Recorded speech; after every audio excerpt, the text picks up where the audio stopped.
ত্রয়োদশ জাতীয় সংসদ নির্বাচন যত ঘনিয়ে আসছে ততই উত্তাপ বাড়ছে দেশের রাজনীতিতে।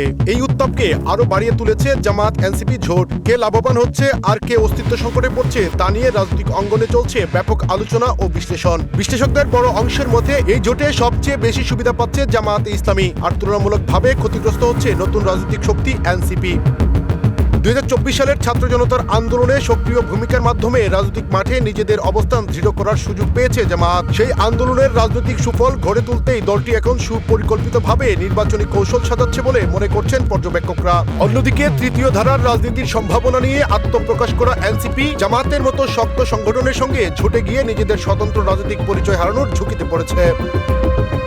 ঢাকা বিশ্ববিদ্যালয়ের অধ্যাপক আব্দুল্লাহ আল মামুন মনে করেন, জুলাই আন্দোলনের পর এনসিপির সামনে যে নতুন রাজনৈতিক বন্দোবস্তের সুযোগ তৈরি হয়েছিল, জামাতের সঙ্গে এই নির্বাচনী জোট সেই সম্ভাবনাকে বাধাগ্রস্ত করেছে। তিনি বলেন, 71 ও 24 নিয়ে এনসিপির যে স্পষ্ট অবস্থান ছিল, এই জোটের মাধ্যমে সেখানে বড় ধরনের আপোষ দেখা যাচ্ছে। বিশেষজ্ঞ ডক্টর শামীম রেজার মতে, তরুণদের মধ্যে এনসিপির যে গ্রহণযোগ্যতা তৈরি হয়েছিল, জামাত সেটিকে কৌশলগতভাবে ব্যবহার করেছে। এতে জামাত রাজনৈতিকভাবে লাভবান হলেও এনসিপি ধীরে ধীরে জনবিচ্ছিন্ন হয়ে পড়ার আশঙ্কা রয়েছে।